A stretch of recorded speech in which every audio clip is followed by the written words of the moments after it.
Un photon vient de quitter la surface du Soleil. Il ne le sait pas, il ne sait rien, il n'a ni masse ni mémoire, mais il transporte une information que personne sur Terre ne pourra jamais contredire. Il est parti il y a 8 minutes et 20 secondes, et il arrive seulement maintenant. Il a traversé 149 millions de kilomètres de vide absolu, sans ralentir une seule fois, sans hésiter, sans dévier. Il est allé aussi vite qu'il est physiquement possible d'aller dans cet univers. Et malgré cela, il est arrivé en retard. Le soleil que vous voyez au-dessus de votre tête n'existe pas. Pas au sens où vous le croyez. Vous regardez une image vieille de 8 minutes, un fantôme lumineux, un souvenir. Si cette étoile s'éteignait à l'instant précis où vous lisez ces mots, vous continueriez à la voir briller, à sentir sa chaleur sur votre peau, à vivre sous un ciel bleu et parfaitement normal pendant encore 8 minutes entières. Rien ne vous préviendrait. Aucun signal ne pourrait vous atteindre plus vite que la lumière elle-même. C'est le premier indice d'une vérité que très peu de gens acceptent vraiment. Et c'est de cette vérité que nous allons parler pendant tout ce voyage. Si ce genre de plongée vous plaît, un like et un abonnement nous aideraient énormément à continuer. Maintenant, avançons. Nous avons appris à répéter une phrase depuis l'enfance. Rien ne va plus vite que la lumière. C'est exact. 300 000 km par seconde. 1,79 milliard de kilomètres par heure. Aucune particule, aucune onde de choc, aucun débris projeté par une étoile qui s'effondre sur elle-même ne dépassera jamais ce chiffre. Ce n'est pas une performance technique. Ce n'est pas un record que quelqu'un finira par battre avec une machine plus puissante. C'est une propriété de la structure même de l'espace et du temps, gravée dans les équations qui décrivent le fonctionnement du réel, vérifiée par plus d'un siècle d'expérience de plus en plus précise, jamais prise en défaut, jamais fissurée. Et à l'échelle humaine, ce chiffre ressemble à de la magie pure. Allumez une lampe dans une pièce sombre. La lumière atteint le mur d'en face en une dizaine de milliardièmes de seconde. Votre cerveau, lui, mettra encore plusieurs centièmes de seconde à s'apercevoir que la pièce est éclairée. Autrement dit, la lumière a le temps de traverser la pièce, de rebondir sur les murs, de vous revenir dessus des milliers de fois avant que votre conscience n'enregistre le moindre changement. Un faisceau lancé à ras du sol ferait 7 fois et demi le tour de la Terre en une seule seconde. Pendant que vous prononcez le mot « lumière », un photon pourrait aller de Paris à New York et revenir plus de 20 fois. C'est si rapide que pendant la plus grande partie de l'histoire humaine, les savants ne se demandaient même pas quelle était la vitesse de la lumière. Ils se demandaient si cette question avait un sens. Beaucoup pensaient que la lumière n'allait nulle part, qu'elle était simplement là, partout à la fois, instantanée par nature. Ouvrez les yeux, et le monde apparaît. Où serait le trajet? La réponse est venue d'un endroit que personne n'attendait, et elle est venue d'un retard. À la fin du XVIIe siècle, les astronomes surveillaient les lunes de Jupiter, avec une obsession de comptable. Ces petits mondes tournaient autour de la géante gazeuse, avec une régularité d'horloge, disparaissant derrière elle, réapparaissant de l'autre côté, encore et encore, selon un rythme que l'on pouvait prédire à la minute près. C'était même l'une des rares horloges universelles disponibles à l'époque, un moyen de déterminer les longitudes en mer. Sauf que l'horloge trichait. Certains mois, les éclipses se produisaient un peu plus tôt que prévu. D'autres mois, elles arrivaient en retard. L'écart n'était pas énorme, quelques minutes, mais il était systématique et il rendait fou tous ceux qui essayaient de l'expliquer par un défaut du mouvement de Jupiter. Un astronome danois, nommé Ole Rømer, a compris quelque chose que les autres avaient sous les yeux sans le voir. Le décalage ne dépendait pas de Jupiter, il dépendait de nous. Quand la Terre s'approchait de Jupiter sur son orbite, les éclipses semblaient en avance. Quand elles s'en éloignaient, elles semblaient en retard. Le phénomène ne venait pas des lunes. Il venait de la distance que la lumière devait parcourir pour nous apporter la nouvelle. Quand la route s'allongeait, la nouvelle arrivait plus tard. Ce raisonnement, formulé en 1676, a fait basculer quelque chose d'énorme. La lumière n'était pas instantanée. Elle voyageait. Elle mettait du temps. Et si elle mettait du temps, alors tout ce que nous voyons dans le ciel n'est pas le présent. C'est du passé, expédié vers nous à une vitesse finie, avec un retard proportionnel à l'éloignement. Les premiers chiffres tirés de ces observations étaient imprécis, plus lents que la réalité, mais l'idée était juste et elle ne pouvait plus être défaite. 3 siècles et demi plus tard, Nous connaissons cette vitesse avec une précision presque absurde. 299 792 km et 458 mètres par seconde dans le vide. Le chiffre est si stable, si sûr, si universel, que nous avons cessé de le mesurer. Nous nous en servons pour mesurer le reste. Le mètre lui-même est aujourd'hui défini à partir de lui. C'est la distance parcourue par la lumière pendant une fraction précise de seconde. La vitesse de la lumière n'est plus une donnée que l'on vérifie. C'est la règle graduée avec laquelle on vérifie tout le reste. Et c'est exactement là que commence le piège. Parce que cette vitesse absolue, cette vitesse maximale que rien dans l'univers ne dépassera jamais, est en réalité désespérément lente. Pas lente à l'échelle d'une pièce, pas lente à l'échelle d'une planète, lente à l'échelle de ce qu'il y a autour de nous. Lente au point de transformer chaque étoile visible dans le ciel en une destination hors d'atteinte et chaque conversation possible avec un autre monde en une correspondance étalée sur des générations. Pour comprendre à quel point, il faut cesser de regarder la lumière comme un phénomène et commencer à la regarder comme un voyageur. Suivons-la, sortons du sol, quittons l'atmosphère et voyons combien de temps il lui faut pour atteindre chaque chose que nous connaissons. Commençons par la Lune, ce disque familier qui ne surprend plus personne. 385 000 km en moyenne. La lumière franchit cet abîme en 1 seconde et 3/10. Quand les astronautes des missions Apollo parlaient au centre de contrôle depuis la surface lunaire, leurs mots voyageaient à cette vitesse, et le décalage était perceptible sans être gênant. Une hésitation. Un silence un peu trop long avant la réponse. Rien qui suggère qu'un quart de million de kilomètres de vide venait d'être traversé entre chaque phrase. On pouvait encore parler. On pouvait encore se répondre. C'était une conversation. Ce fut la dernière fois.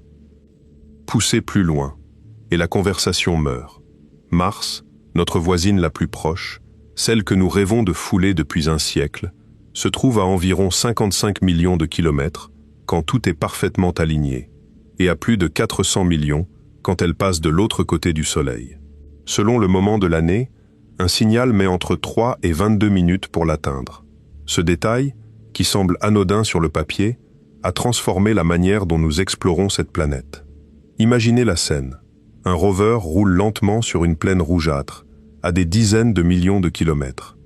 Il approche d'une pente instable, d'une dune plus profonde qu'elle n'en avait l'air, d'un rocher qu'aucune caméra n'a correctement identifié. Il enregistre le danger. Il envoie l'information.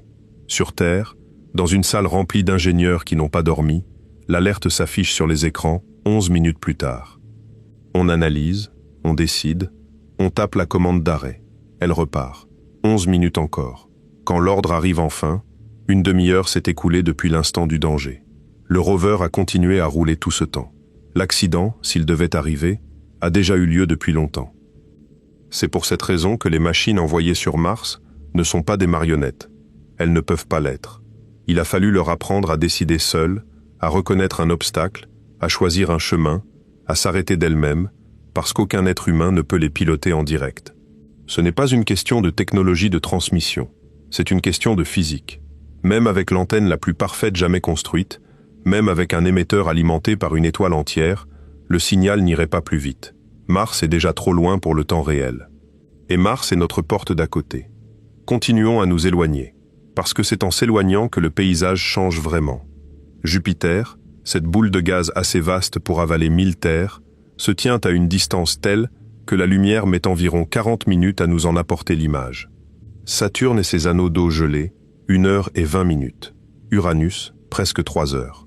Neptune, la dernière grande planète, ce point bleu profond que nous n'avons survolé qu'une seule fois dans toute l'histoire, exige plus de 4 heures.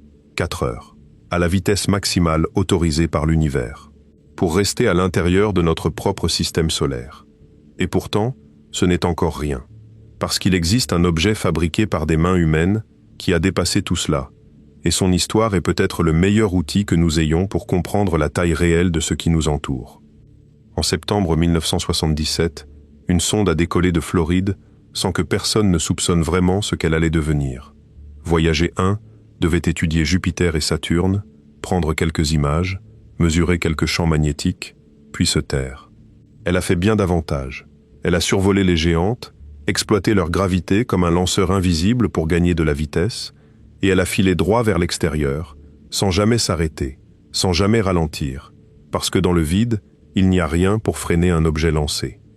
Elle avance aujourd'hui à environ 17 km par seconde, pas par heure, par seconde. Chaque battement de votre cœur, elle avance de la longueur d'une petite ville. Elle est plus rapide qu'une balle de fusil d'un facteur 20.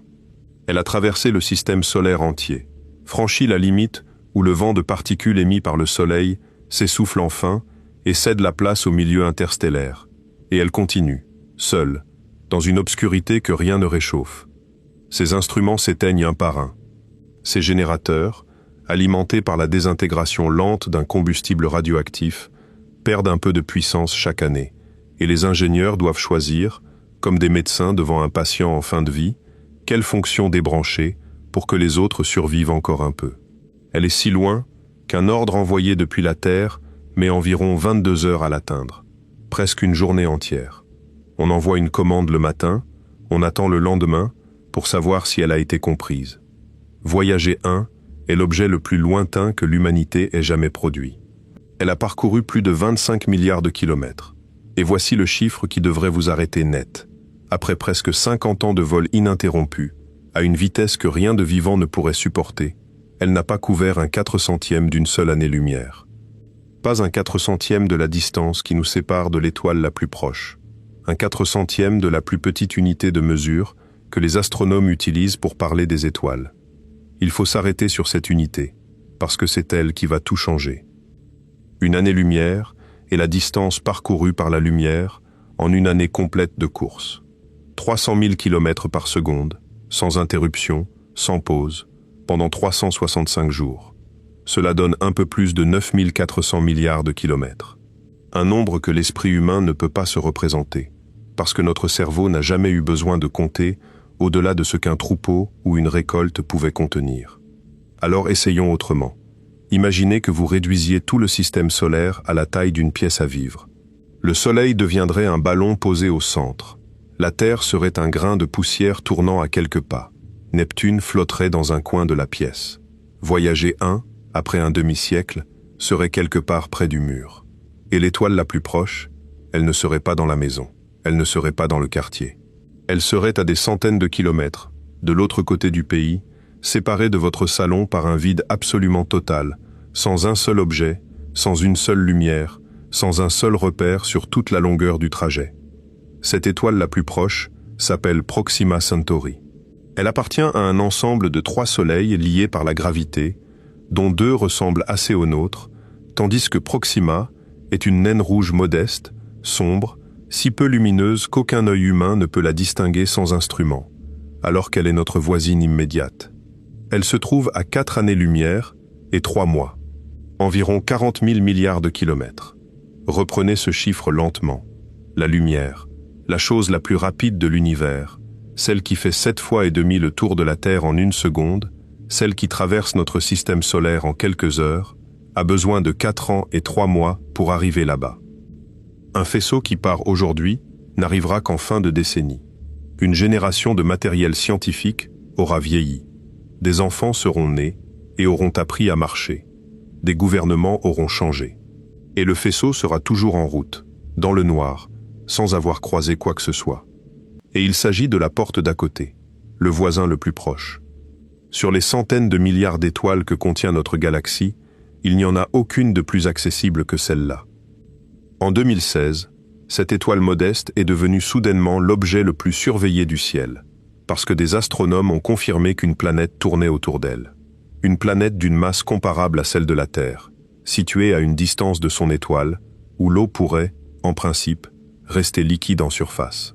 On l'a baptisée Proxima b. Pendant quelques semaines, l'idée s'est répandue partout. Un monde potentiellement tempéré, rocheux, juste à côté de nous. La réalité est plus nuancée et plus troublante. Proxima b tourne autour de son étoile en un peu plus de 11 jours. Elle est donc collée à elle, bien plus près que Mercure ne l'est du Soleil. À cette distance, elle présente très probablement toujours la même face à son étoile, comme la Lune le fait avec la Terre. Un hémisphère en plein jour perpétuel, un hémisphère en nuit éternelle, et entre les deux, une mince bande crépusculaire où tout se joue. Et surtout, Proxima Centauri est une étoile instable. Elle produit des éruptions violentes, des sursauts de rayonnement capables de balayer une atmosphère fragile ou de stériliser une surface exposée. Nous ne savons toujours pas si cette planète possède la moindre couche d'air. Mais ce n'est pas la question importante. La question importante, c'est où elle se trouve. Imaginons qu'un instrument futur détecte demain, dans son atmosphère, un mélange de gaz que rien de connu ne peut produire autrement que par une activité biologique. Imaginons la nouvelle du siècle, la découverte qui change tout, la preuve que nous ne sommes pas seuls. Que se passe-t-il ensuite? Vous envoyez un message. Il arrive 4 ans et 3 mois plus tard. Si quelqu'un le capte, le comprend, décide de répondre, et le fait immédiatement, la réponse met encore 4 ans et 3 mois à revenir. Un simple bonjour, et son écho, consomme plus de 8 ans et demi. Vous poseriez une question à 20 ans, et vous obtiendriez la réponse à 29. Et ce serait le scénario le plus rapide physiquement autorisé dans cet univers, avec la civilisation la plus proche imaginable. Maintenant, écartons-nous à peine. L'étoile de Barnard, une autre naine rouge, se trouve à environ 6 années-lumière. Des observations récentes y ont détecté des planètes, mais aucune ne semble se trouver dans une zone où l'eau liquide pourrait tenir. Ross 128 est à 11 années-lumière et abrite un monde peut-être tempéré. L'étoile de Teegarden, à 12 années-lumière et demie, possède au moins une planète qui, au moment de son annonce, s'est retrouvée en tête de tous les classements de ressemblance avec la Terre. Un message envoyé aujourd'hui vers ce monde arriverait dans plus de 12 ans. Une réponse ne nous parviendrait pas avant un quart de siècle. Puis il y a TRAPPIST 1, ce système qui a fait la une de tous les journaux du monde quand on a annoncé qu'il contenait 7 planètes de taille terrestre serrées autour d'une petite étoile froide, dont plusieurs à des distances compatibles avec de l'eau liquide.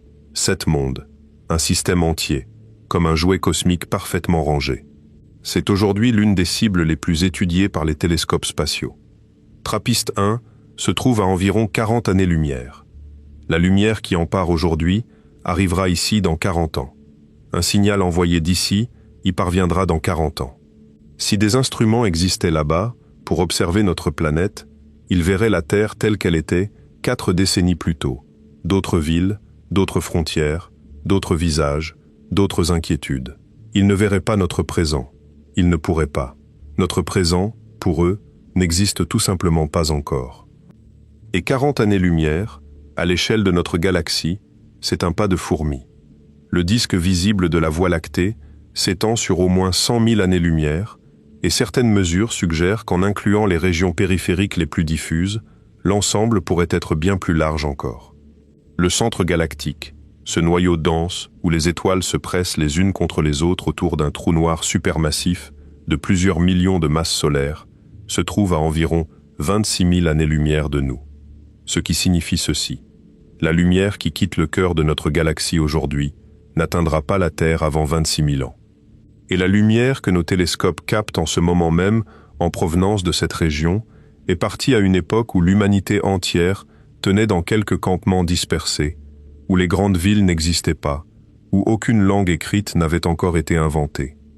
Nous ne regardons pas le centre de notre galaxie. Nous regardons un souvenir vieux de 26 000 ans, et nous n'aurons jamais accès à autre chose. Il y a dans cette idée quelque chose qui dérange profondément, et qui mérite qu'on s'y arrête avant de continuer, parce que c'est le cœur émotionnel de toute cette histoire. Vous ne verrez jamais un autre monde tel qu'il est. Jamais, pas une seule fois. Pas avec le meilleur télescope imaginable, pas avec la technologie la plus avancée qu'une civilisation puisse développer en 1 million d'années. Chaque image que nous captons d'une étoile lointaine est une carte postale expédiée depuis le passé, et le temps de transport est inscrit dans la distance elle-même. Plus un objet est loin, plus l'image est ancienne. Le ciel n'est pas une photographie de l'univers, c'est une superposition d'époques différentes, empilées les unes sur les autres, arrivant toutes en même temps, dans le même œil. Levez la tête par une nuit dégagée. Cette étoile-là est peut-être à 50 années-lumière. Vous la voyez telle qu'elle était il y a 50 ans. Celle-ci, plus pâle, se trouve à 800 années-lumière. Sa lumière est partie à une époque où les cathédrales n'étaient pas encore terminées. Cette tache floue que vous distinguez à peine, cette écharpe laiteuse, se trouve à 2,5 millions d'années-lumière.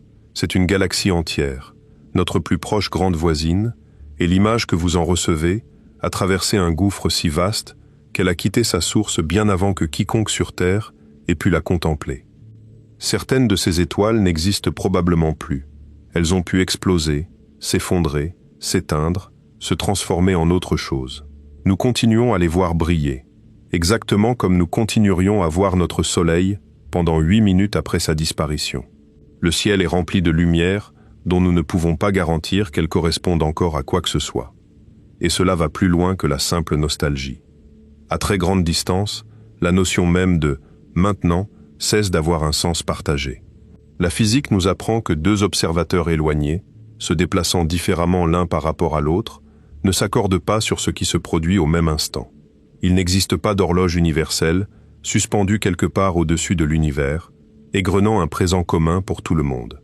Le présent est local. Il vous appartient, à vous et à votre voisinage immédiat. Dès que la distance grandit, il se dissout.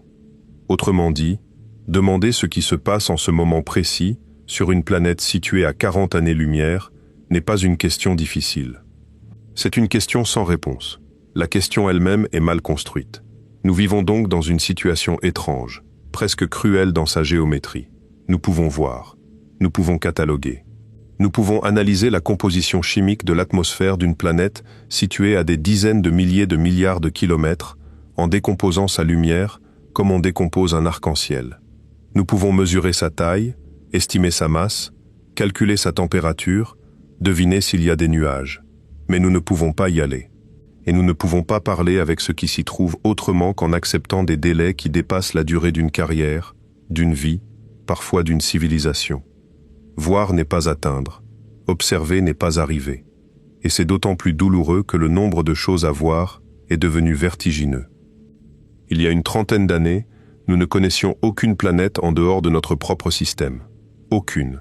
Les mondes autres que les nôtres étaient une hypothèse, une intuition, une conviction philosophique sans la moindre preuve. Puis, les premières détections sont tombées, timidement, puis en rafale. Les télescopes ont appris à repérer les infimes variations de luminosité provoquées par une planète passant devant son étoile, et les minuscules oscillations d'une étoile tirée par la gravité de ses compagnons invisibles. Aujourd'hui, le catalogue dépasse les 6000 mondes confirmés, avec des milliers d'autres candidats en attente de vérification. Et ce chiffre ne décrit qu'une fraction ridicule du ciel, parce que nos méthodes de détection ne fonctionnent bien que dans certaines configurations, avec certains angles, pour certaines tailles de planètes. Les analyses statistiques suggèrent quelque chose de bien plus grand. Une part importante des étoiles semblables au Soleil pourrait posséder une planète de taille terrestre, à une distance où l'eau resterait liquide. Appliqué aux centaines de milliards d'étoiles de notre galaxie, cela donne un nombre de mondes potentiellement tempérés qui se compte en milliards. Et si l'on ajoute les naines rouges, bien plus nombreuses que les étoiles comme la nôtre, le total grimpe encore. Des milliards de mondes, des océans possibles, des ciels possibles, des couchers de soleil doubles, triples, rouges, ternes ou éblouissants. Des continents que personne n'a jamais nommés. Et tous, absolument tous, séparés de nous par des gouffres que la lumière elle-même met des années, des siècles ou des millénaires à franchir. C'est le paradoxe central de notre position. Nous avons ouvert une fenêtre immense sur un univers rempli de destinations, et dans le même mouvement, nous avons découvert que cette fenêtre ne s'ouvre pas, elle est en verre, on regarde à travers, on ne passe pas. Il faut alors poser la question autrement, et cesser de dire que la lumière est rapide. La lumière est lente. Elle est lente parce que la seule chose qui compte, quand on parle de distance entre étoiles, c'est le rapport entre la vitesse disponible et l'espace à couvrir. Un escargot est lent sur un trottoir. Sur un timbre-poste, il traverse un continent. La vitesse n'a aucun sens dans l'absolu. Elle n'en a qu'en relation avec la distance. Et la distance, ici, est écrasante. Un photon lancé vers le centre de notre galaxie voyagera 26 000 ans avant d'arriver. Un photon lancé vers l'autre bord du disque galactique voyagera 100 000 ans. Un photon lancé vers la grande galaxie voisine voyagera 2,5 millions d'années. Ce ne sont pas des vaisseaux lourds, encombrés de carburant et de vivres. Ce sont des particules sans masse, allant à la vitesse maximale que l'univers autorise, et il leur faut des durées comparables à l'histoire entière d'une espèce, pour effectuer une seule traversée. Nous avons cru pendant des siècles que la lumière était infinie. Puis, nous avons découvert qu'elle était finie mais immense. Puis, nous avons mesuré l'univers et nous avons compris qu'elle était finie, immense et malgré tout complètement insuffisante. La sensation de vitesse que nous éprouvons devant la lumière est une illusion d'échelle. Nous avons grandi sur une planète de 13 000 km de large, en orbite autour d'une étoile située à 8 minutes-lumière. Sur ce terrain de jeu minuscule, la lumière est instantanée à toute fin pratique. Vous appuyez sur un interrupteur, la pièce s'éclaire. Vous regardez la Lune, vous la voyez avec un retard qu'aucun sens humain ne peut détecter. Notre intuition a été calibrée dans une boîte, et la boîte était infiniment trop petite. Sortez de la boîte, et la même vitesse devient une reptation. Le record absolu de l'univers devient un handicap. Le plafond devient un mur. Il faut cependant être honnête sur un point, sinon toute cette histoire s'effondre en exagération. Tout ce que nous venons de calculer concerne la lumière. Or, aucun vaisseau, aucun être, aucun objet doté de masse ne pourra jamais atteindre cette vitesse. Ce n'est pas une limite d'ingénierie. C'est une conséquence directe de la structure du réel. Plus un objet massif s'approche de la vitesse de la lumière, plus l'énergie nécessaire pour l'accélérer encore un peu augmente, et cette augmentation ne s'arrête jamais. Pour atteindre exactement la vitesse de la lumière, il faudrait une quantité d'énergie infinie. Pas énorme, infinie. Ce qui revient à dire que c'est impossible, pour nous comme pour n'importe qui d'autre, quelle que soit l'avance technologique. Toutes les durées de voyage que nous avons évoquées jusqu'ici sont donc des minimums théoriques absolus, des planchers. Le meilleur cas imaginable, celui que personne n'atteindra jamais. Les vrais temps de trajet seront toujours plus longs, bien plus longs. Alors la question devient, à quel point plus long? Et pour y répondre, il faut revenir à cette petite sonde silencieuse qui file dans le noir depuis presque 50 ans. Voyager 1 avance à environ 17 km par seconde. C'est à peu près 1/17 millième de la vitesse de la lumière. Si on la faisait pivoter aujourd'hui pour la pointer exactement vers Proxima Centauri, ce qui n'est pas le cas, et ne le sera jamais, elle mettrait autour de 75 000 ans à y parvenir. 75 000 ans. Essayez de tenir ce chiffre dans votre esprit sans le laisser s'échapper. Tout ce que nous appelons civilisation, l'ensemble des villes, des royaumes, des écritures, des routes commerciales, des bibliothèques, des guerres, des découvertes, des inventions, tient à l'intérieur des 10 ou 12 derniers millénaires. Voyager devrait voler 6 fois cette durée entière pour atteindre la première étoile. Pendant ce trajet, tout ce que nous connaissons aurait le temps de disparaître et d'être remplacé plusieurs fois. Les continents auraient bougé de quelques dizaines de mètres. Les constellations elles-mêmes se seraient déformées, parce que les étoiles ne sont pas fixes. Elles dérivent, chacune sur sa propre trajectoire autour du centre galactique. Et sur des dizaines de milliers d'années, les figures que nous dessinons dans le ciel se défont comme un visage qui vieillit. Et la sonde, elle, serait morte depuis très longtemps. Un morceau de métal froid, muet, sans énergie, sans mémoire active, poursuivant sa route par pure inertie, portant un disque doré gravé de sons et d'images d'un monde qui ne se souviendrait plus l'avoir envoyé. Voilà notre point de départ réel. Pas nos rêves, pas nos films, pas nos maquettes. Voilà où nous en sommes vraiment. Notre meilleur émissaire aurait besoin de 6 fois la durée de l'histoire humaine pour atteindre le voisin le plus proche. Alors montons l'échelle. Voyons ce qui se passe si l'on va plus vite. Beaucoup plus vite. Premier barreau. 1% de la vitesse de la lumière. 3000 km par seconde. 176 fois plus rapide que Voyager. C'est une vitesse à laquelle aucun objet fabriqué par l'homme ne s'est jamais approché, même de loin. La sonde la plus rapide jamais construite, celle qui plonge à répétition dans la couronne du Soleil en utilisant sa gravité comme une fronde, culmine à environ 190 km par seconde à son passage le plus serré. 1% de la vitesse de la lumière, c'est encore 16 fois plus. À cette vitesse, le trajet jusqu'à Proxima Centauri prendrait environ 425 ans. 425 ans. Un vaisseau parti à l'époque des grandes explorations maritimes, quand les caravelles traversaient l'Atlantique en 2 mois, ne serait toujours pas arrivé aujourd'hui. Les personnes qui l'auraient conçu seraient mortes depuis des siècles. Leurs arrière-petits-enfants aussi. Les langues auraient changé. Les pays auraient changé de nom, de frontières, de régime. Le vaisseau serait un fragment d'un monde disparu, filant vers une destination choisie par des morts. Et à cette même vitesse, Trappist 1 demanderait 4000 ans, 4 millénaires. Un vaisseau lancé à l'époque des premières grandes pyramides serait encore en route, avec 2000 ans de voyage devant lui. Deuxième barreau, 5% de la vitesse de la lumière. 15 000 km par seconde. Les chiffres se compriment enfin. Proxima Centauri tombe à environ 85 ans. L'étoile de Teegarden à 250 ans. Trappist 1 à 800 ans. 85 ans, pour la première fois, ressemble à quelque chose d'humain. C'est long, mais c'est une vie. Une personne partie à 20 ans arriverait à 105. Peu probable qu'elle survive, encore moins qu'elle soit en état de travailler, mais nous venons au moins de toucher la frontière extérieure du possible biologique. Sauf que 5% de la vitesse de la lumière représente un bond technique presque incompréhensible. Regardons ce que nous avons réellement entre les mains.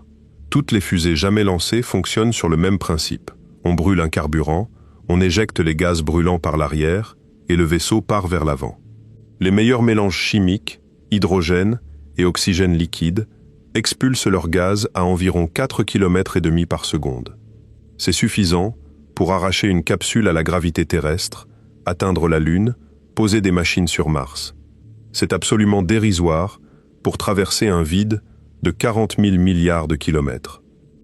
Les moteurs ioniques font mieux sur le plan de l'efficacité. Ils accélèrent des particules chargées à des vitesses bien supérieures, mais avec une poussée si faible qu'il faut des mois pour modifier notablement la trajectoire d'une sonde. Ils sont excellents pour se déplacer patiemment dans le système solaire, inutilisables pour un sprint interstellaire. La propulsion nucléaire thermique, étudiée sérieusement au milieu du XXe siècle, avec de vrais moteurs testés au sol, offre environ le double de l'efficacité chimique. Le double, quand il faudrait un facteur 1000. Il y a eu des idées plus radicales. L'une des plus étranges de toute l'histoire de l'ingénierie consistait à propulser un vaisseau en faisant détonner des charges nucléaires derrière lui, à intervalles réguliers, chaque explosion frappant une immense plaque blindée et poussant l'engin vers l'avant comme un bateau frappé par une série de vagues. Sur le papier, cela fonctionnait. Les calculs tenaient. C'était brutal, colossal et théoriquement capable d'emmener une structure très lourde à plusieurs pourcents de la vitesse de la lumière.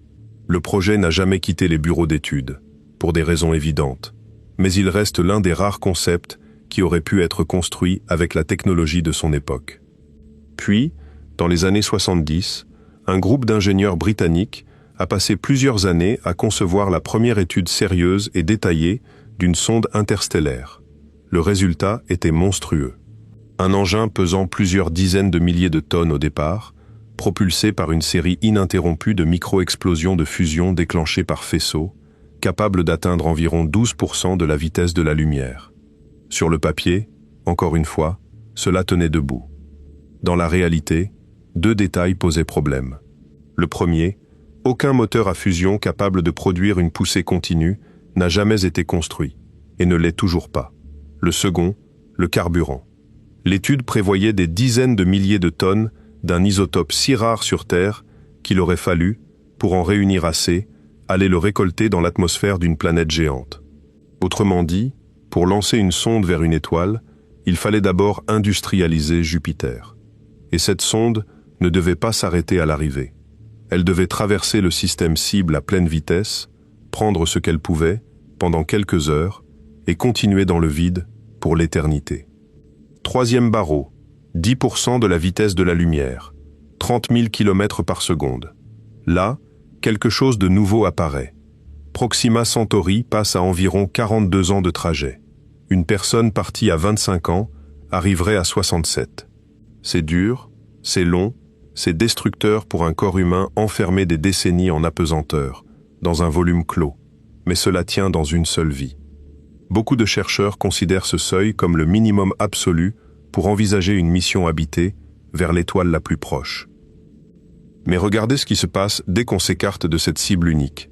À 10% de la vitesse de la lumière, l'étoile de Teegarden demande 125 ans. 2 vies complètes. Trappist 1 demande 400 ans. Toute étoile, située au-delà d'une quinzaine d'années-lumière, redevient un voyage multigénérationnel.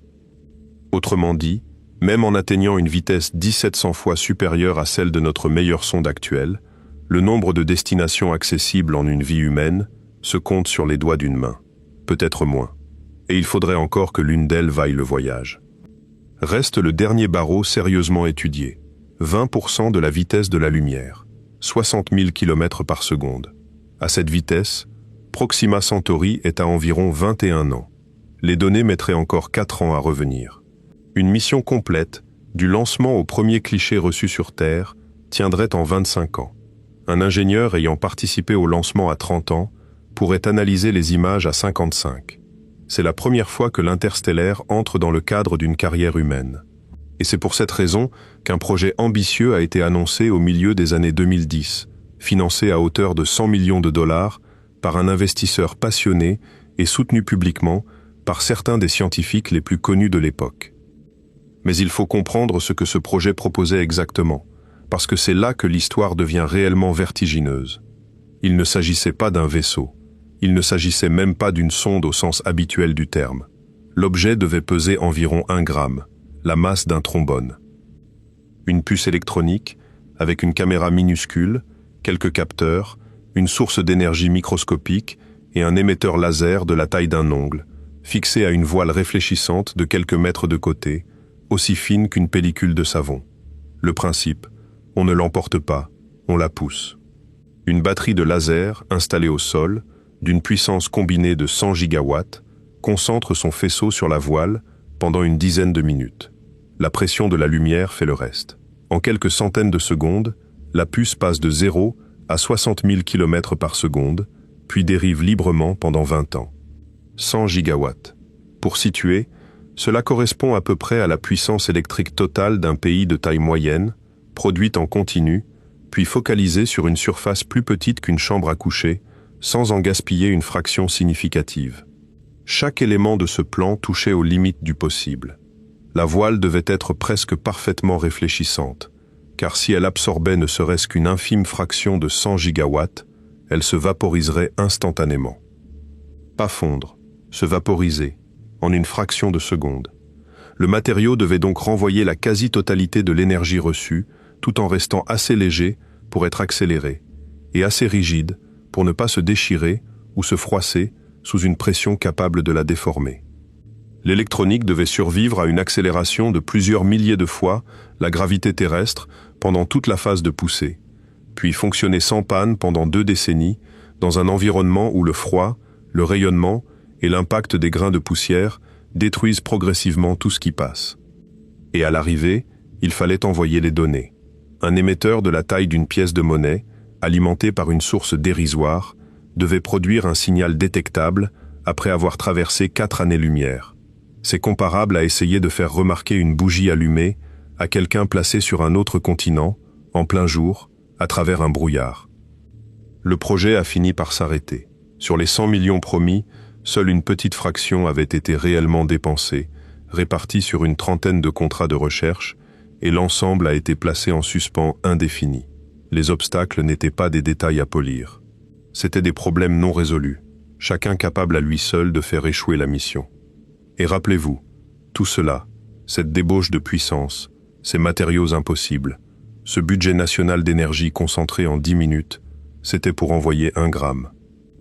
1 gramme, en simple survol, sans possibilité de ralentir, traversant le système d'une étoile en quelques heures avant de disparaître à jamais dans le noir de l'autre côté. Maintenant, posez-vous la question qui suit naturellement. Que faudrait-il pour envoyer quelque chose d'utile? Pas 1 gramme, une vraie sonde, avec des instruments capables de mesurer autre chose que la présence de lumière. Un spectromètre, une antenne digne de ce nom, un blindage, une source d'énergie durable. On parle alors de centaines, voire de milliers de kilogrammes.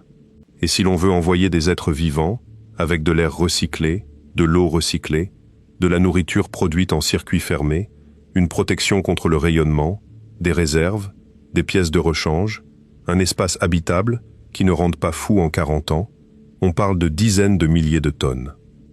Et c'est ici qu'intervient la loi la plus impitoyable de toute l'astronautique. Elle a été formulée à la toute fin du XIXe siècle par un instituteur russe sourd et solitaire qui passait ses soirées à calculer des trajectoires vers des mondes que personne ne pensait sérieusement atteindre. Sa conclusion est d'une simplicité brutale. Une fusée avance en jetant de la masse derrière elle. Sa vitesse finale dépend de la vitesse à laquelle elle éjecte cette masse, multipliée par le logarithme du rapport entre sa masse au départ et sa masse à l'arrivée. Traduit en langage humain, si vous voulez aller nettement plus vite que la vitesse à laquelle vous éjectez votre carburant, il vous en faut une quantité qui n'augmente pas proportionnellement, mais exponentiellement. Prenons un exemple concret. Avec une vitesse d'éjection de 5 km par seconde, ce que donnent nos meilleurs moteurs chimiques, atteindre 50 km par seconde exige un rapport de masse d'environ 22 000 contre 1. Pour livrer un seul kilogramme à cette vitesse, il faut 22 tonnes de carburant au départ. Et 50 km par seconde, c'est ridicule. C'est moins de 0,02% de la vitesse de la lumière.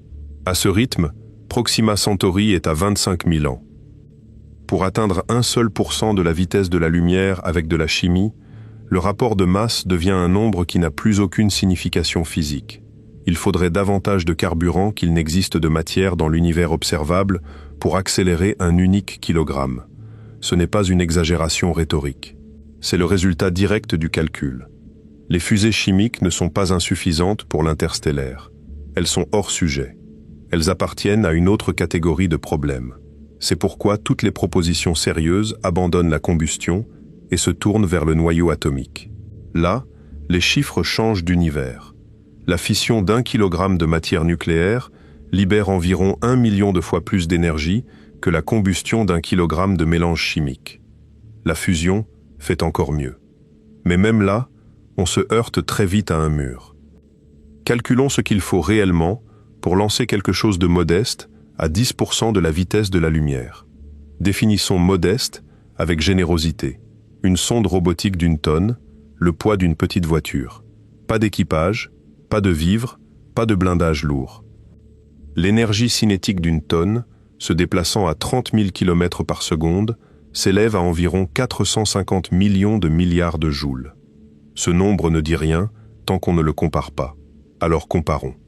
La consommation énergétique annuelle totale d'un très grand pays industrialisé se situe autour de 100 milliards de joules. L'énergie nécessaire pour lancer notre petite sonde d'1 tonne représente donc, à elle seule, environ 1/200 de tout ce que consomme une nation entière en un an.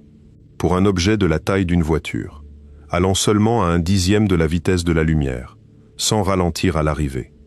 Multipliez la masse par 100, ce qui reste très optimiste pour un vaisseau habité, et l'énergie nécessaire dépasse la production annuelle de la plupart des pays du monde. Et l'énergie ne croît pas proportionnellement à la vitesse, elle croît avec son carré. Doubler la vitesse, quadrupler la facture. À 20%, c'est 4 fois plus qu'à 10. À 50%, 25 fois plus, avec en prime des corrections relativistes qui commencent à alourdir le calcul.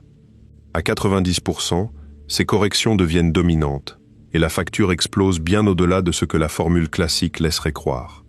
Pour amener un vaisseau de 100 tonnes à 90% de la vitesse de la lumière, il faudrait une énergie équivalente à plusieurs dizaines de fois la consommation annuelle de l'humanité entière, concentrée dans la propulsion d'un seul engin, une fois.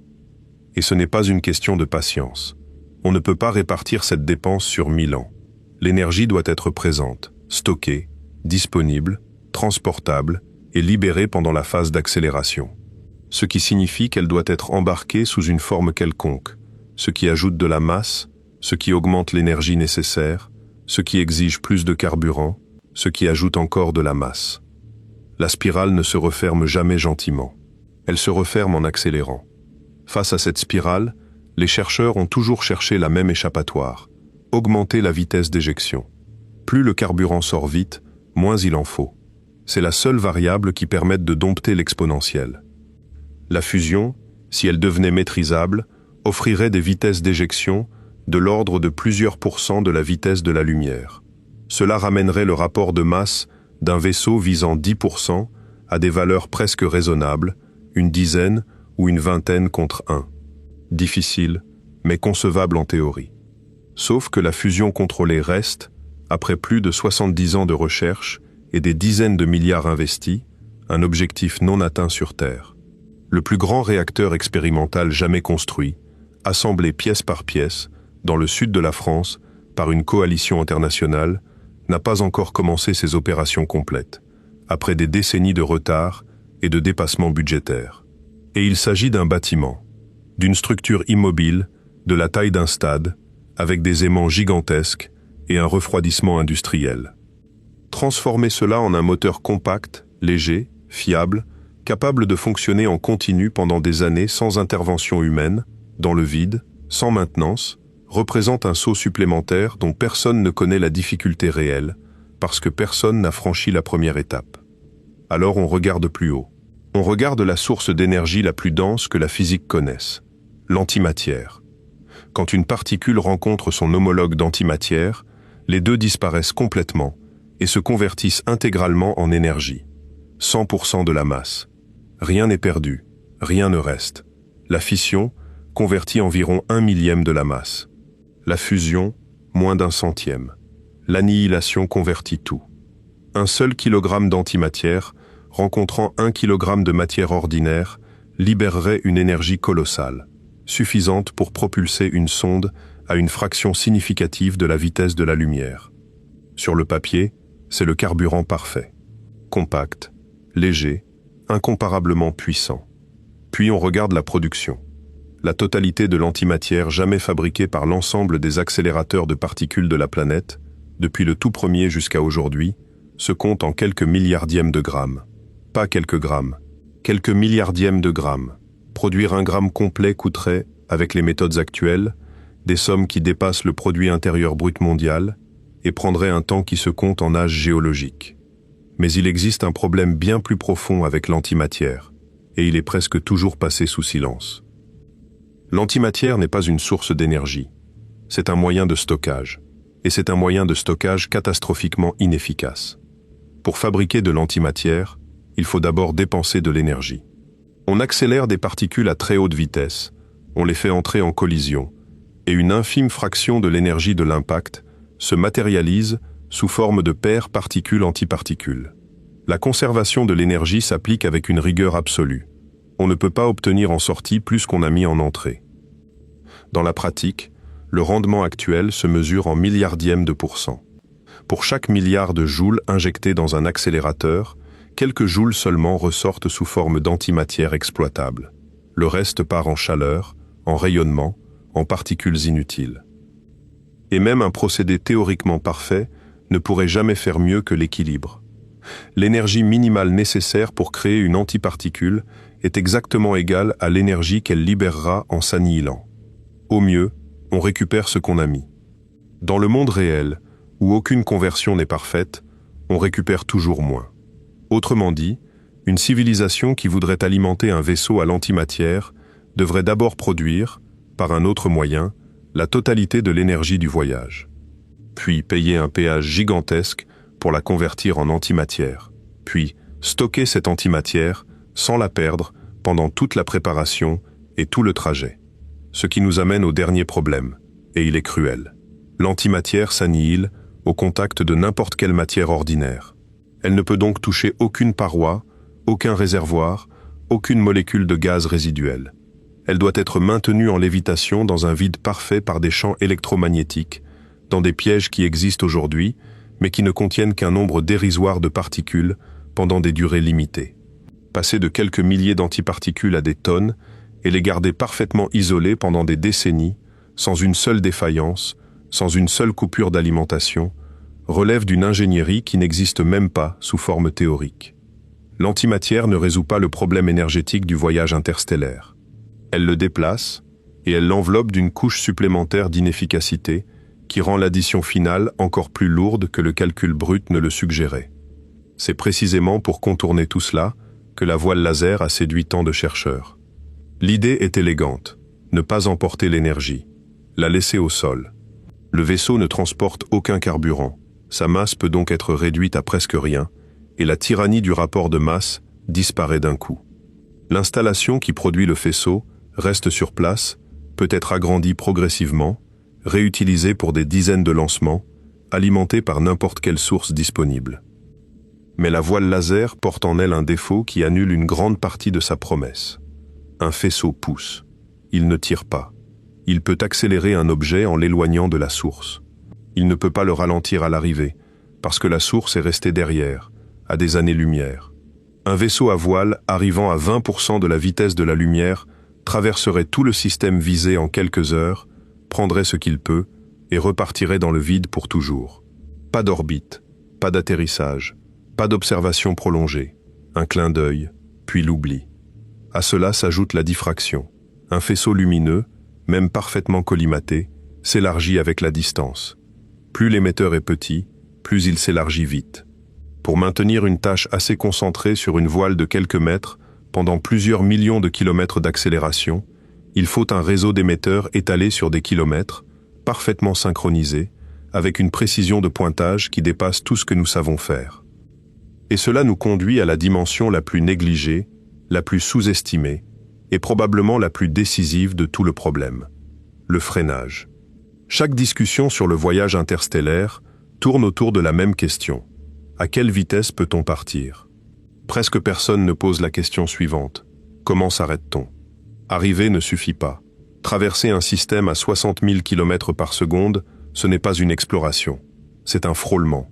Pour orbiter autour d'un monde, pour l'observer pendant des années, pour y déposer quoi que ce soit, il faut ralentir. Et ralentir coûte exactement autant que d'accélérer. Pire, bien plus. Parce que le carburant nécessaire au freinage doit lui-même être transporté pendant tout le voyage. Il doit donc être accéléré au départ, ce qui exige encore plus de carburant, lequel doit lui aussi être accéléré. L'exponentielle du rapport de masse ne s'applique plus une fois. Elle s'applique deux fois, l'une multipliant l'autre. Concrètement, un vaisseau qui aurait besoin d'un rapport de masse de 20 contre 1 pour accélérer aurait besoin d'environ 400 contre 1 pour accélérer puis freiner. 400 kg de matière au départ pour chaque kilogramme livré à destination et immobilisé. C'est exactement pour cette raison que la grande étude britannique des années 70 avait tranché sans hésiter. Sa sonde ne freinerait pas. Le prix était inacceptable. Une étude ultérieure, menée des décennies plus tard, a tenté de reprendre le problème en intégrant le freinage. Les masses ont environ quadruplé, poussant la conception à la limite de ce qui restait défendable, même sur le papier, même sans construire quoi que ce soit. Certains ont proposé de freiner sans carburant. Une voile magnétique, par exemple, déployée sur des dizaines ou des centaines de kilomètres, interagirait avec les particules chargées du milieu interstellaire et créerait une traînée. C'est ingénieux. C'est aussi extrêmement lent, parce que le milieu interstellaire contient en moyenne un seul atome par centimètre cube. La force obtenue est infime. Freiner depuis 10% de la vitesse de la lumière prendrait des décennies, voire des siècles. Et il faudrait commencer à déployer la voile, alors que l'étoile cible n'est encore qu'un point un peu plus brillant que les autres, des milliards de kilomètres à l'avance. D'autres ont suggéré d'utiliser la lumière de l'étoile d'arrivée comme frein, en déployant une voile qui réfléchirait ses photons. L'idée est belle. Mais à des vitesses relativistes, l'énergie à dissiper est si grande et la pression lumineuse si faible que le vaisseau aurait dépassé le système bien avant d'avoir perdu une fraction utile de sa vitesse. Le freinage n'est pas un détail technique. C'est le doublement, parfois le quadruplement, de la facture la plus élevée jamais calculée en ingénierie. Et il s'applique à tout le monde. Une civilisation qui viendrait vers nous ferait face exactement à la même physique. Soit elle paie le prix du freinage et transforme une mission déjà démesurée en entreprise presque impensable, soit elle accepte de nous survoler pendant quelques heures et de repartir sans jamais s'arrêter. Supposons malgré tout que le problème soit résolu. Supposons qu'une civilisation, la nôtre ou une autre, parvienne à réunir l'énergie, à construire le moteur, à accepter la facture. Le vaisseau part, il atteint sa vitesse de croisière. Et là commence une autre histoire, dont on parle beaucoup moins, parce qu'elle est moins spectaculaire et infiniment plus sinistre. L'espace entre les étoiles n'est pas vide. Il en donne l'illusion. La densité moyenne du milieu interstellaire est d'environ 1 atome par centimètre cube, un vide bien plus poussé que tout ce que nous savons produire en laboratoire. Si vous pouviez y plonger la main, vous ne sentiriez rien, vous ne verriez rien, vous traverseriez des milliards de kilomètres sans rencontrer un seul obstacle visible. Mais tout change quand on va vite. À 10% de la vitesse de la lumière, chaque atome d'hydrogène rencontré ne se contente pas d'effleurer la coque. Il la frappe avec l'énergie d'une particule accélérée. Le vaisseau ne traverse plus un vide, il fonce à travers un faisceau permanent de rayonnement, produit par sa propre vitesse. Ce n'est pas le milieu qui est agressif, c'est le mouvement qui le rend agressif. Les ingénieurs ayant travaillé sur le projet de voile laser ont calculé qu'à 20% de la vitesse de la lumière, la surface avant de l'engin recevrait une dose comparable à celle qui règne à l'intérieur d'un accélérateur de particules, en permanence, pendant 20 ans. Chaque composant électronique, chaque joint, chaque couche de matériaux serait progressivement rongé, dégradé, altéré au niveau atomique. Et l'hydrogène n'est que la partie douce du problème. Le milieu interstellaire contient aussi de la poussière. Des grains microscopiques de silicate, de carbone, de glace, mesurant quelques fractions de micromètres. Sur Terre, ils seraient invisibles à l'œil nu, indétectables sans microscope, totalement inoffensifs. Vous en respirez probablement l'équivalent en permanence sans le savoir. Mais l'énergie d'un impact croît avec le carré de la vitesse. Un grain d'1 milliardième de gramme, frappant un vaisseau lancé à 10% de la vitesse de la lumière, transporte une énergie comparable à celle d'une balle tirée par une arme de poing. Un seul grain, invisible, indétectable à l'avance, capable de traverser une coque ordinaire comme une aiguille traverse une feuille de papier. À 20%, l'énergie est quadruplée. Chaque impact devient l'équivalent d'un projectile de fusil. Et sur un trajet de plusieurs décennies, le vaisseau en rencontrera des millions. Le blindage semble être la réponse évidente, sauf que chaque kilogramme de blindage ajouté augmente la masse totale, ce qui augmente l'énergie nécessaire, ce qui augmente le carburant, ce qui augmente encore la masse. La spirale se referme une fois de plus. On ne peut pas simplement épaissir la coque. À ces vitesses, il faudrait des mètres de matériaux denses à l'avant, et le vaisseau deviendrait un projectile massif que plus aucun moteur imaginable ne pourrait lancer. Certaines propositions envisagent des boucliers sacrificiels, des nuages de particules projetés en avant pour pulvériser les grains avant qu'ils n'atteignent la structure, ou des champs magnétiques capables de dévier les particules chargées. Aucune de ces solutions n'a jamais été testée. Aucune ne fonctionne contre les grains électriquement neutres, et toutes ajoutent encore de la masse et de la complexité. À cela s'ajoutent les rayons cosmiques, ces particules extrêmement énergétiques, accélérées par les explosions stellaires et les phénomènes les plus violents de la galaxie, qui traversent l'espace dans toutes les directions en permanence. Sur Terre, notre atmosphère et notre champ magnétique nous en protègent presque entièrement. Dans le vide interstellaire, il n'y a aucun abri. Ces particules traversent les coques, retournent des bits dans les mémoires informatiques, corrompent les données, dégradent les circuits et endommagent les tissus vivants. Les études menées sur les missions martiennes, qui n'exposeraient un équipage que pendant 2 ou 3 ans, donnent déjà des résultats préoccupants. Augmentation du risque de cancer, atteinte du système nerveux central, signes d'inflammation cérébrale et de troubles de la mémoire observés lors d'expériences sur des animaux soumis à des environnements comparables. Multiplier la durée par 10, par 20, par 100. Le calcul devient insoutenable. Et puis il y a l'usure, la simple, banale, inévitable usure. Tout se dégrade, les joints se fissurent, les lubrifiants s'évaporent dans le vide. Les métaux se fatiguent sous les cycles thermiques. Les composants électroniques dérivent lentement hors de leur tolérance. Les batteries perdent leur capacité. Les matériaux composites se délaminent. Sur Terre, nous compensons par la maintenance permanente.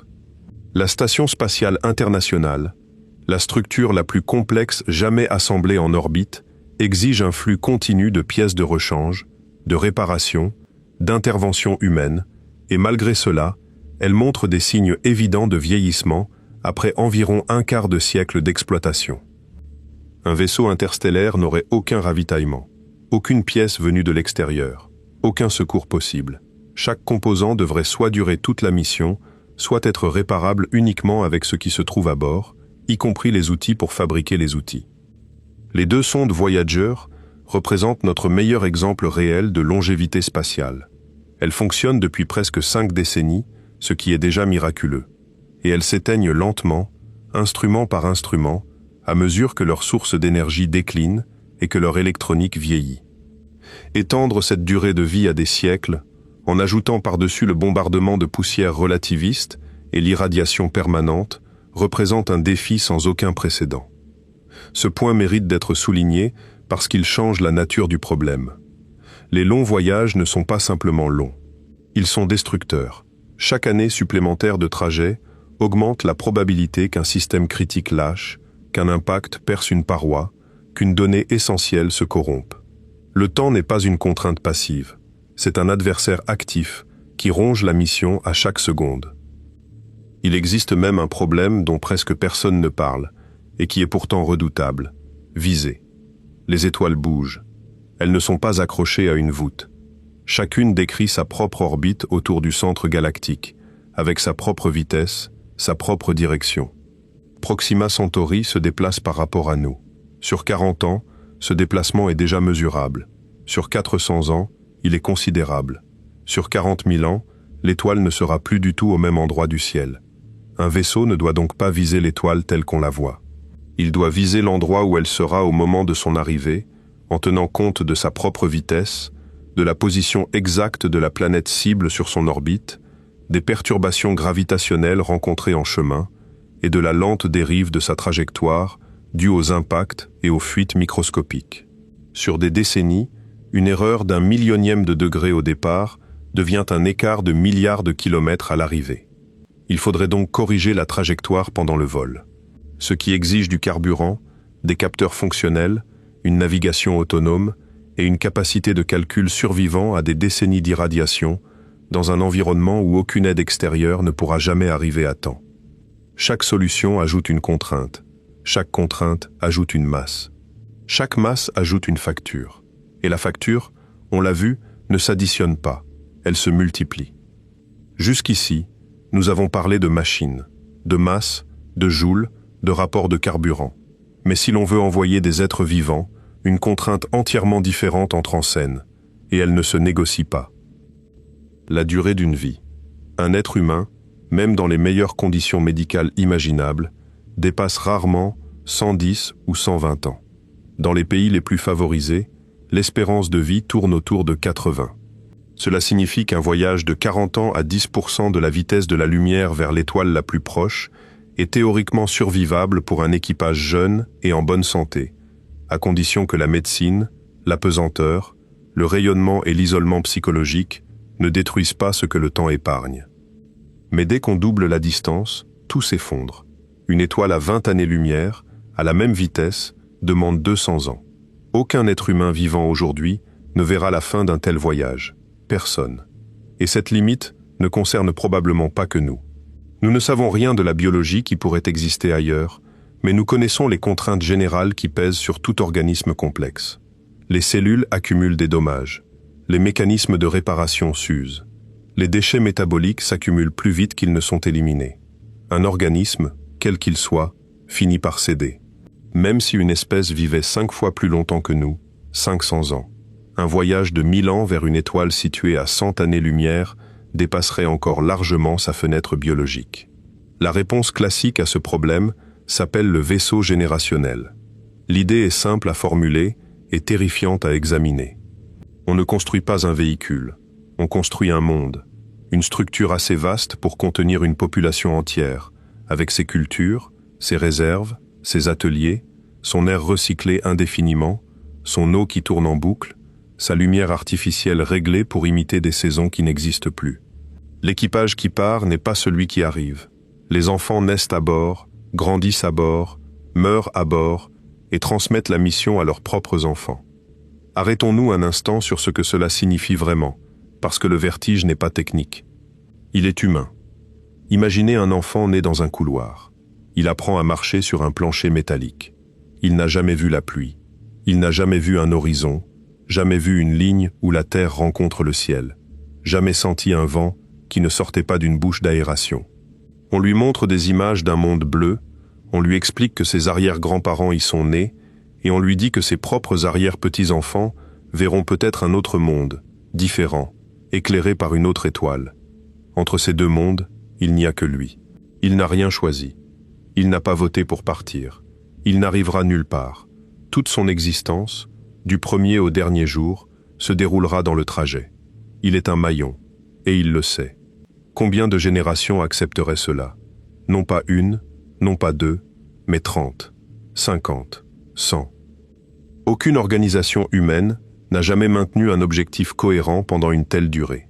Les institutions les plus anciennes que nous connaissons, celles qui traversent 1 ou 2 millénaires, se sont profondément transformées en chemins, au point que leurs fondateurs ne les reconnaîtraient probablement pas.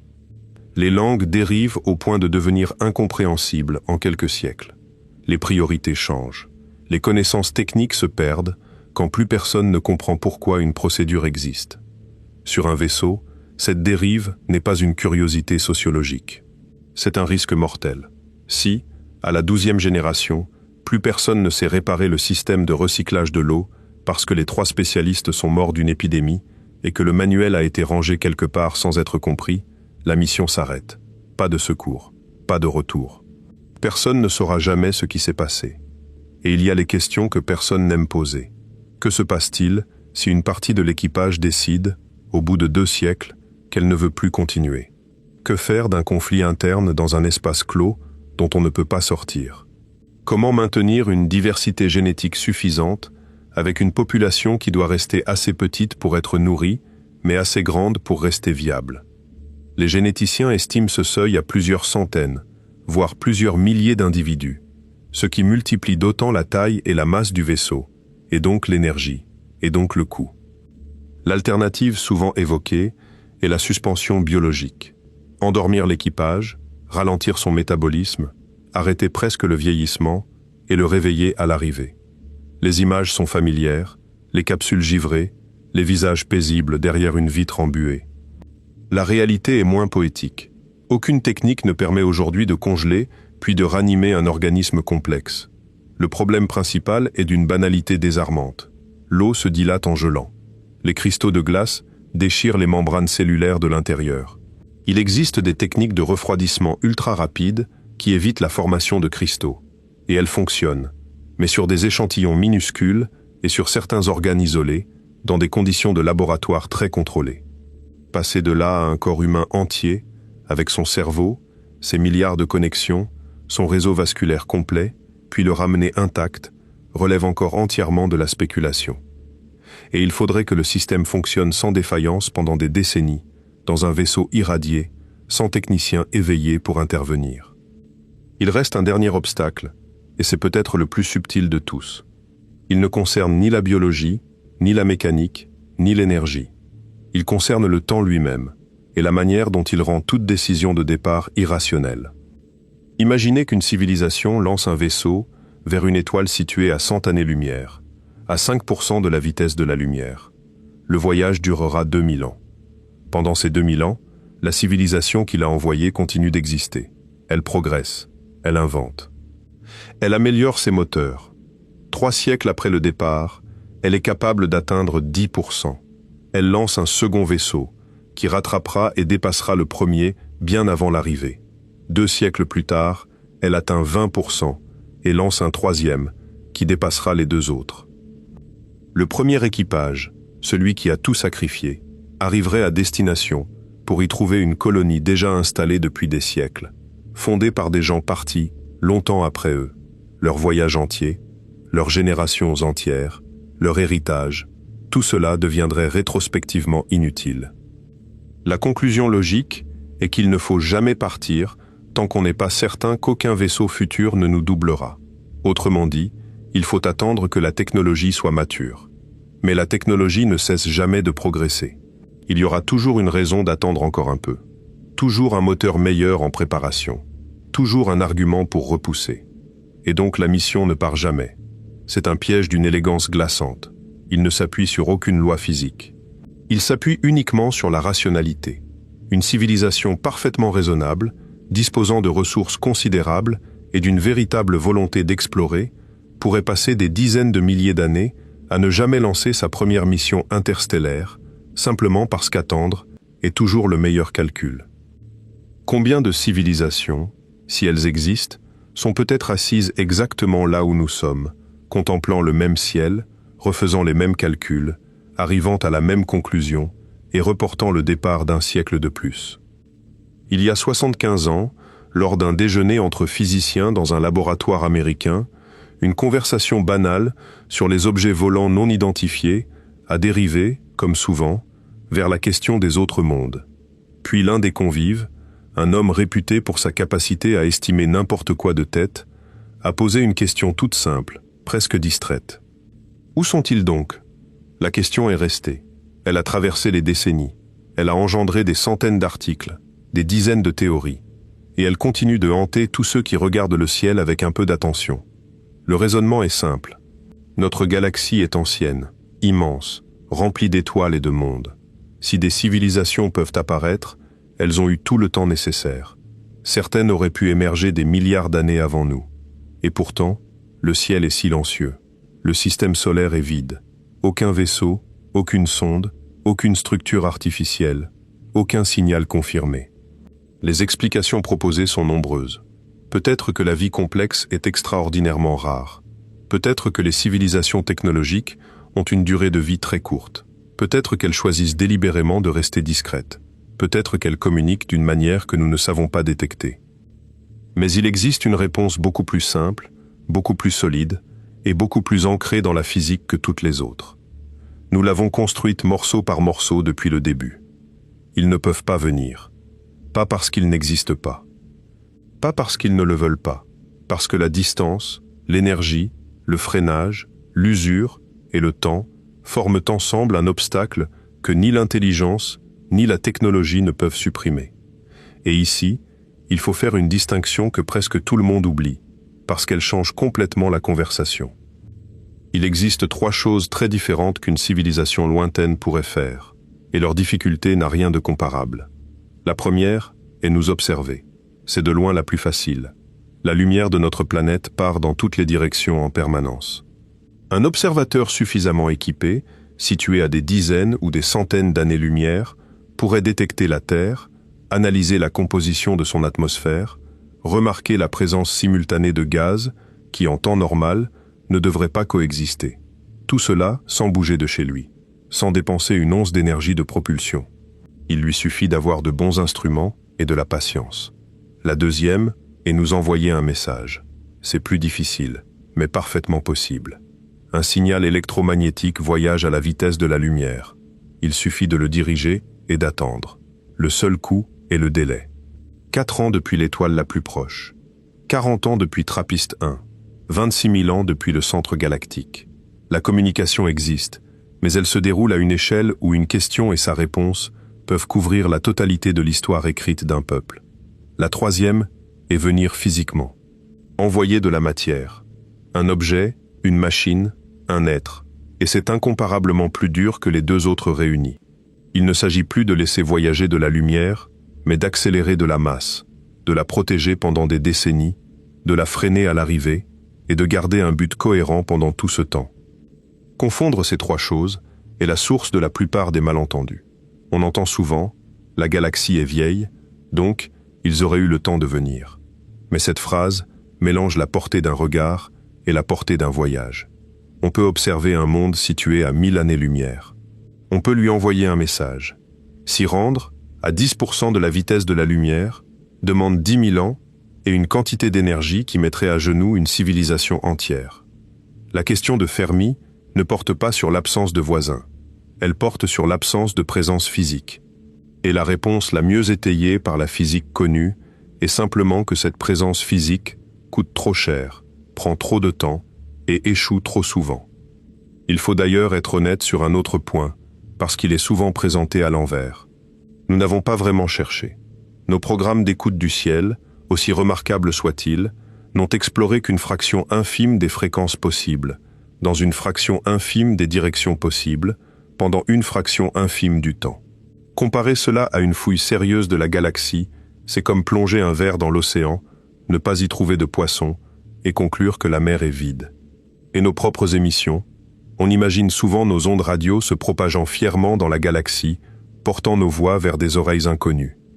La réalité est plus modeste. Un signal s'affaiblit avec le carré de la distance. Nos émissions de télévision et de radio, dispersées dans toutes les directions, se noient dans le bruit de fond naturel de la galaxie, bien avant d'avoir parcouru quelques années-lumière. Il faudrait des antennes gigantesques et une chance considérable pour les détecter depuis l'étoile la plus proche. Nous ne crions pas dans la nuit. Nous murmurons, et le murmure s'éteint presque immédiatement. Cela dit, il y a eu des moments troublants. Une nuit d'été de 1977, un radiotélescope américain a enregistré un signal étroit, puissant, remarquablement conforme à ce qu'on attendrait d'une émission artificielle, provenant d'une région du ciel, dans la direction du Sagittaire. Il a duré 72 secondes, le temps que la zone traverse le champ de l'instrument. L'astronome qui a examiné le listing le lendemain a entouré les caractères et écrit un seul mot dans la marge. On n'a jamais rien retrouvé. Des dizaines de tentatives, sur des décennies, avec des instruments bien plus sensibles, n'ont jamais capté à nouveau ce signal. Plusieurs explications naturelles ont été proposées. Aucune ne fait l'unanimité complète. Il reste comme une empreinte de pas isolée dans la neige, trop nette pour être ignorée, trop unique pour prouver quoi que ce soit. Et puis, plus récemment, il s'est produit quelque chose que personne n'avait vu depuis que l'humanité observe le ciel. En 2017, un télescope installé sur une île du Pacifique a détecté un objet qui ne se comportait pas comme les autres. Sa trajectoire n'était pas une orbite. Il ne tournait pas autour du Soleil. Il arrivait de l'extérieur, traversait notre système à une vitesse trop élevée pour être capturé et repartait vers l'espace interstellaire pour ne jamais revenir. C'était le premier visiteur confirmé, venu d'au-delà de notre système solaire. Il était étrange. Allongé, ou peut-être aplati, tournant sur lui-même de façon désordonnée, avec une variation de luminosité si extrême qu'elle suggérait une forme très inhabituelle. Il ne dégageait pas de queue comme une comète ordinaire, et pourtant sa trajectoire semblait légèrement accélérée en s'éloignant du Soleil, comme si une force minuscule le poussait. Le débat scientifique a été intense.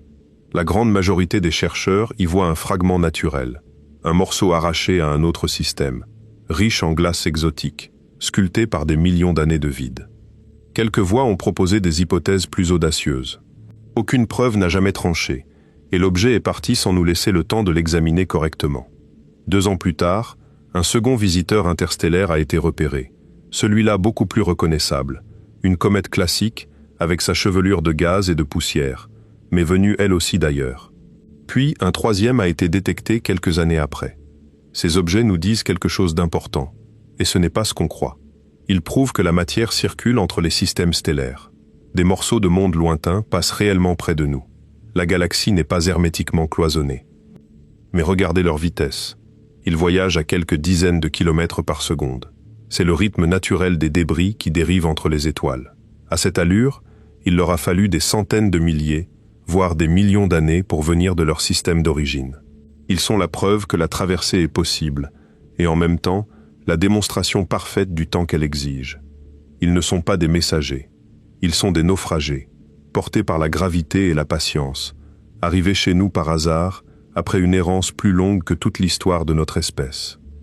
Il reste alors une objection sérieuse, celle qu'on entend toujours à ce stade. Et si les visiteurs n'étaient pas vivants? Une machine ne vieillit pas, elle ne s'ennuie pas, elle ne réclame ni air ni nourriture.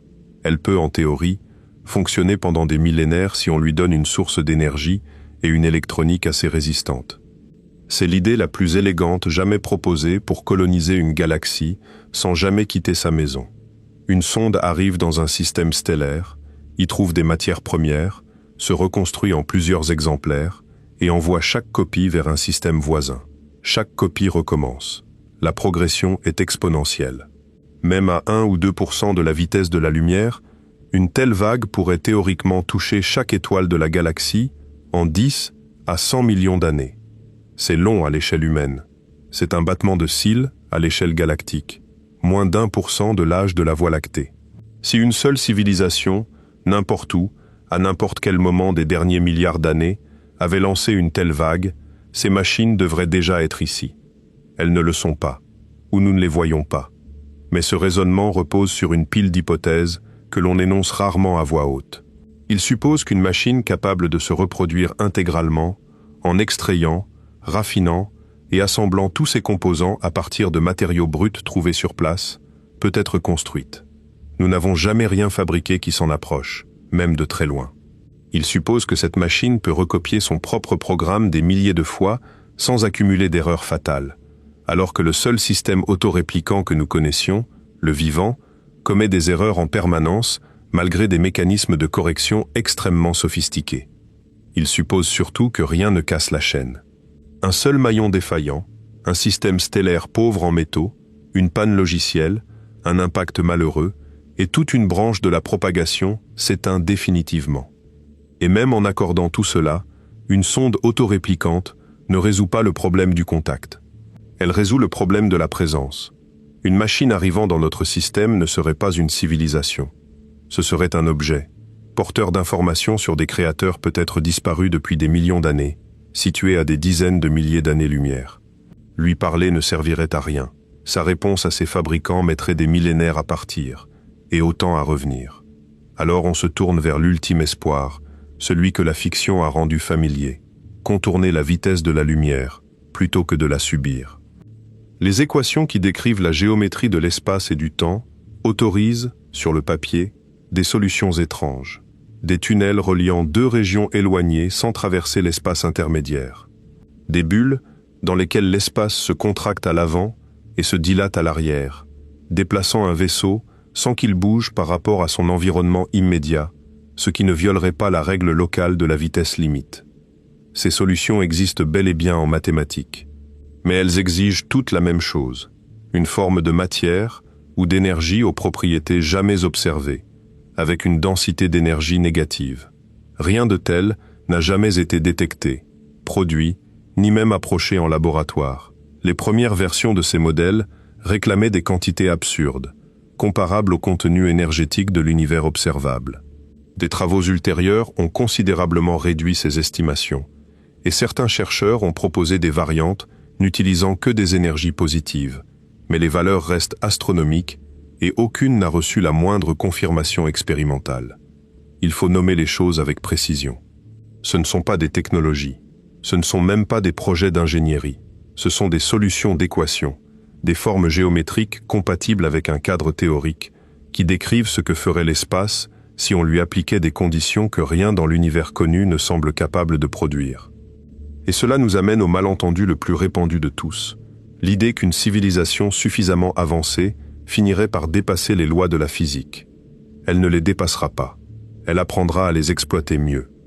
Nous sommes passés de la charrette à l'avion à réaction en 2 siècles, en multipliant nos vitesses par 1000. Mais nous n'avons modifié aucune loi de l'aérodynamique.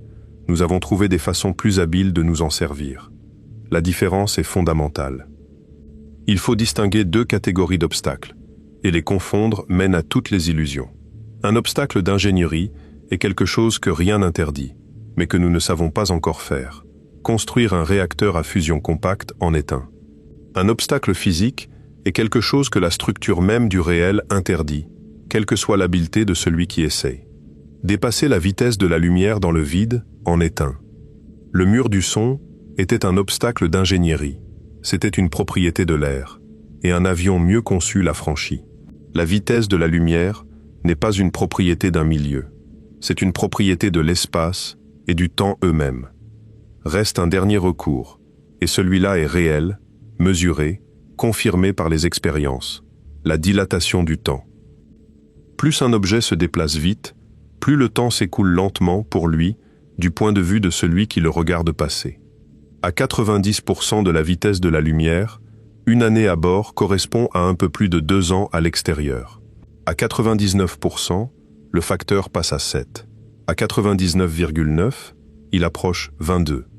En théorie, un équipage voyageant à des vitesses extrêmes pourrait traverser des distances immenses en ne vieillissant que modestement. Un vaisseau lancé à 99% de la vitesse de la lumière atteindrait une étoile située à 100 années-lumière en un peu plus de 101 ans vu depuis la Terre, mais l'équipage n'aurait vécu qu'une quinzaine d'années. C'est magnifique pour les voyageurs, c'est inutile pour tous les autres. Parce que la maison, elle, vieillit normalement. Le monde qu'ils ont quitté a bien vu passer 101 ans. Un aller-retour consommerait plus de 2 siècles de temps terrestre. L'équipage reviendrait dans un monde où tout ce qu'il connaissait a disparu, où sa langue est archaïque, où ses proches sont morts depuis des générations. Ils ne seraient pas des explorateurs revenus au port, ils seraient des réfugiés temporels, échoués dans leur propre futur, incapables de revenir en arrière. Et surtout, atteindre ces vitesses coûte une énergie qui écrase tout ce que nous avons déjà calculé. À 99% de la vitesse de la lumière, l'énergie cinétique d'un vaisseau dépasse 6 fois l'énergie contenue dans sa propre masse au repos. Pour un engin de 100 tonnes, cela représente davantage que la consommation énergétique de l'humanité entière sur un siècle, concentrée dans un seul lancement. Et il faudrait encore doubler la facture pour freiner. La dilatation du temps est une porte de sortie réelle, mais elle est fermée par une serrure dont personne ne possède la clé. Et il y a une dernière chose, une chose dont on parle rarement, parce qu'elle transforme une difficulté en verdict définitif. L'univers ne se contente pas d'être vaste, il s'étire. L'espace lui-même grandit entre les grandes structures, et il le fait de plus en plus vite. Ce n'est pas que les galaxies traversent l'espace en s'éloignant les unes des autres, comme des débris projetés par une explosion. C'est la distance entre elles qui augmente, partout, en permanence, sans qu'aucune ne bouge vraiment. À faible distance, l'effet est négligeable. La gravité maintient les groupes de galaxies liés entre eux, et rien ne se disloque à l'intérieur d'un tel ensemble. Mais au-delà d'un certain seuil, l'expansion l'emporte. Et plus une galaxie est loin, plus l'espace qui nous en sépare s'allonge vite.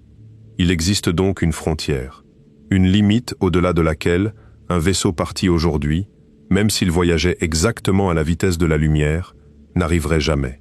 Pas dans 1000 ans, pas dans 1 milliard d'années. Jamais. Parce que l'espace qu'il doit franchir s'ajoute plus vite qu'il ne peut le parcourir. Cette frontière n'est pas au bord de l'univers observable, elle est bien plus près. La grande majorité des galaxies que nos télescopes captent en ce moment même se trouvent déjà de l'autre côté. Nous voyons leur lumière ancienne, partie il y a des milliards d'années, quand elles étaient encore assez proches pour nous l'envoyer. Nous les observons, nous les cataloguons, nous étudions leur forme et leur composition, et elles sont déjà, irrévocablement, hors d'atteinte. Le lien est rompu, et il l'était avant même que nous sachions qu'elles existaient. Autrement dit, la question n'a jamais été de savoir si nous irions un jour. Pour l'immense majorité de ce que nous voyons, la réponse était déjà non avant la naissance de la première étoile de notre voisinage. Et le ciel continuera de se vider. Sur des durées considérables, les galaxies lointaines s'éloigneront jusqu'à ce que leur lumière devienne trop étirée, trop faible, trop rouge pour être captée par quoi que ce soit. Un observateur situé dans un futur suffisamment éloigné lèverait les yeux et ne verrait que son propre groupe local. Le reste de l'univers aurait disparu de son ciel, non pas détruit, mais devenu invisible. Il n'aurait aucun moyen de deviner qu'il existe autre chose. Nous vivons donc à une époque privilégiée. Nous sommes arrivés assez tard pour comprendre ce que nous regardons, et assez tôt pour qu'il reste quelque chose à regarder. Voilà l'image complète, maintenant que toutes les pièces sont posées. Les distances sont écrasantes. Les vitesses accessibles sont dérisoires. L'énergie exigée dépasse ce que des mondes entiers produisent. Le freinage double ou quadruple une facture déjà impossible. Le milieu interstellaire ronge tout ce qui le traverse. Les corps vivants ne durent pas assez longtemps, les sociétés encore moins, et les machines finissent toujours par se taire. Les raccourcis théoriques réclament des ingrédients que personne n'a jamais vus. Et l'expansion de l'espace a déjà refermé la porte sur presque tout le reste. La vitesse de la lumière n'est pas un pont entre les mondes. C'est la mesure exacte de ce qui nous en sépare. Elle nous permet de voir. Elle nous permet, à la rigueur, de parler, en acceptant des silences de plusieurs années entre chaque phrase. Mais elle rend le voyage physique presque irréalisable au-delà d'une poignée d'étoiles voisines, et elle applique exactement la même règle à tout le monde, sans distinction, sans exception, quelle que soit l'avance technologique. Cela ne signifie pas que la galaxie est vide. Cela signifie que si elle ne l'est pas, chacun est enfermé dans sa propre pièce. Imaginez un archipel immense, des îles disséminées sur un océan qu'aucune embarcation ne peut traverser. Depuis chaque rivage, on aperçoit au loin la lueur d'autres feux. On peut les compter, estimer leur taille, deviner ce qui les alimente. On peut crier. Le cri mettra des années à arriver, et la réponse des années à revenir. Et entre-temps, ceux qui ont crié auront disparu. Chacun sait que les autres sont là. Personne ne peut les rejoindre. C'est peut-être cela, la réponse à la question posée lors de ce déjeuner il y a 75 ans. Peut-être qu'il n'y a jamais eu de paradoxe. Peut-être que le silence n'est pas un mystère, mais une conséquence, aussi mécanique et prévisible que la chute d'une pierre. Ils ne sont pas absents, ils sont loin. Et loin, ici, ne veut pas dire difficile à atteindre. Loin veut dire séparé par une quantité d'espace, que rien de ce qui existe ne peut franchir dans un temps qui est un sens pour un être vivant. Alors nous restons. Nous construisons des instruments de plus en plus fins. Nous décomposons la lumière d'atmosphère située à des dizaines de milliers de milliards de kilomètres. Nous ajoutons des mondes à un catalogue qui ne cesse de grossir. Nous apprenons les noms de lieux que personne ne foulera. Et c'est peut-être là que réside la véritable émotion de cette histoire. Pas dans la frustration, mais dans la nature exacte de ce que nous faisons. Nous sommes la première génération capable de savoir tout cela. De mesurer précisément la taille de la cage, d'en comprendre les barreaux, et de continuer malgré tout à regarder. Chaque nuit, une quantité inimaginable de lumière traverse le ciel au-dessus de nous. Elle vient de partout. Elle transporte des informations sur des lieux que nous ne verrons jamais autrement. Elle est partie il y a des années, des siècles, des millions d'années, et elle arrive ici, sur cette petite surface, dans ces yeux-là, à cet instant précis. Elle a traversé tout cela pour nous parvenir. Elle est allée aussi vite qu'il était possible d'aller, et elle n'a jamais été assez rapide.